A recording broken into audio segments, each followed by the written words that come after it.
Something was wrong the day I felt relieved when she was disappointed in me. Not angry, not hurt, relieved. It meant the conversation would end sooner. It meant there would be silence again. It meant I could rest. I remember standing in the kitchen, holding a glass I had not finished, listening to her voice flatten.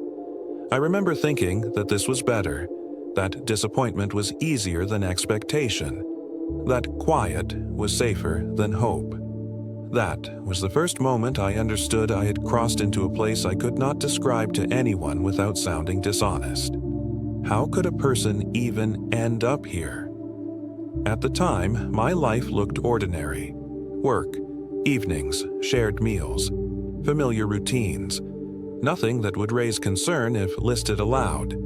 People would have said I was patient, calm, stable. They would have said I was the kind of person who could handle difficult situations. They would have said I was strong. I did not correct them. I believed them myself for a long time. I told myself patience was a virtue. I told myself endurance was maturity. I told myself that love sometimes meant waiting. What I did not admit was that my patience was borrowed, not from strength, from fear.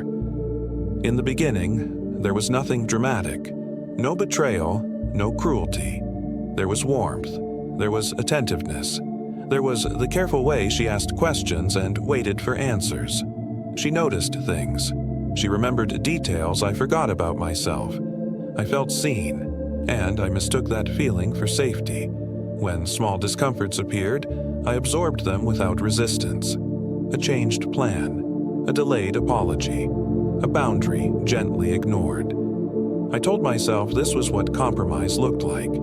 I told myself no relationship functioned without friction. I had been alone long enough to believe that friction was proof of connection. So I adjusted. I adjusted my expectations first, then my reactions, then my memory of what had bothered me at all. I learned to pause before speaking, to consider how my words might land, to remove sharp edges before they reached her. This was not something she demanded, not directly. It was something I offered, eagerly, quietly. I thought I was being kind. The warning signs did not arrive as alarms. They arrived as habits. The way I rehearsed conversations in my head before they happened. The way I felt tired after explaining something simple. The way relief followed agreement, even when agreement cost me something.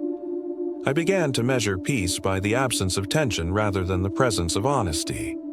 That felt reasonable at the time. She had her reasons. I understood them. Or I told myself I did. Everyone has a history. Everyone carries damage. I believed my role was to make space for that damage, to be the stable surface it could rest on.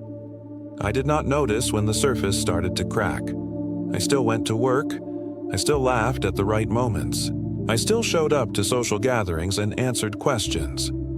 If anything, I seemed calmer than before. What no one saw was how much effort that calm required. There were nights I lay awake, replaying sentences. Not arguments, sentences. Wondering if I had misunderstood their weight. Wondering if I should have responded differently. Wondering if silence would have been better. I told myself this was thoughtfulness, emotional intelligence. I was proud of how controlled I felt. But control is not the same as peace. The first real fracture happened quietly. She said something small, something that landed wrong. I felt the familiar urge to explain myself rise in my chest. I felt the familiar calculation follow. Is this worth it? Will this help? Will this make things worse? I chose silence. And in that silence, something inside me broke cleanly. Not loudly, not dramatically. It was the soundless kind of break that goes unnoticed until weight is applied. From that point on, patience stopped feeling like a choice. It became reflex. I waited through conversations. I waited through moods. I waited through promises that changed shape after being spoken. Each time, I told myself this was temporary. That understanding now would be repaid later.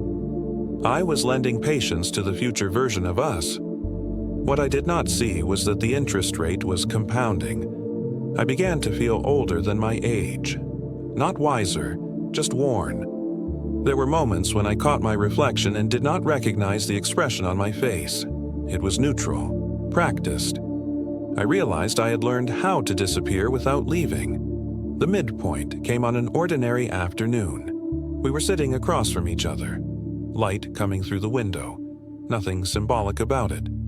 She was talking, explaining something that mattered to her, and I noticed I was no longer listening to understand.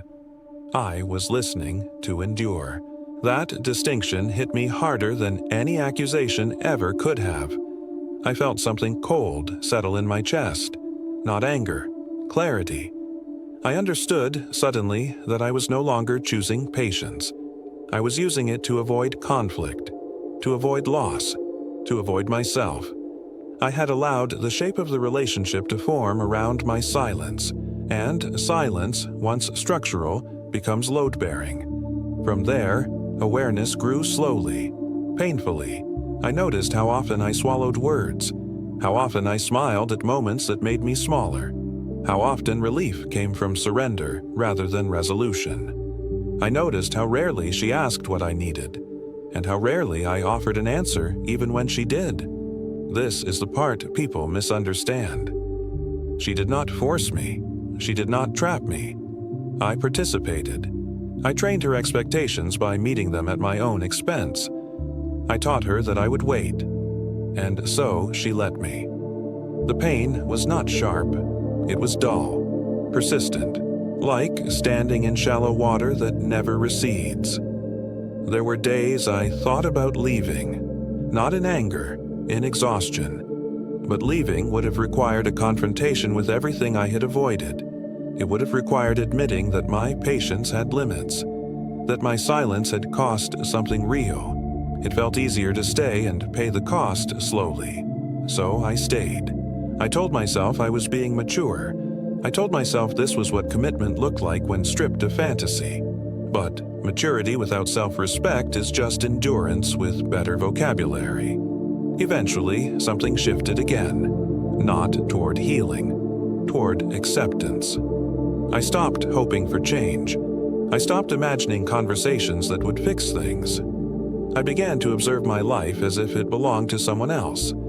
There was a strange peace in that. Detachment can feel like relief when you are tired enough. I no longer borrowed patience from the future. I rationed it in the present. I gave just enough to keep things functioning, just enough to avoid collapse. I knew what I was doing by then. That knowledge did not free me. It only made the choices cleaner.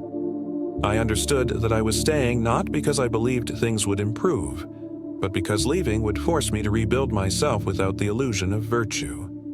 Staying allowed me to remain the reasonable one, the calm one, the patient one. Leaving would have required anger, or grief, or honesty, and I was too practiced at restraint to allow those easily. In the end, there was no explosion, no final argument. There was simply a quiet understanding that this was the shape my life had taken. I had allowed it, not because I was weak, but because patience had once protected me, and I did not notice when it stopped. Borrowed patience always comes due. I pay it now in small ways, in moments where I hesitate to speak, in relationships where silence feels safer than truth. I do not tell this story to assign blame. I tell it because it explains something essential about me.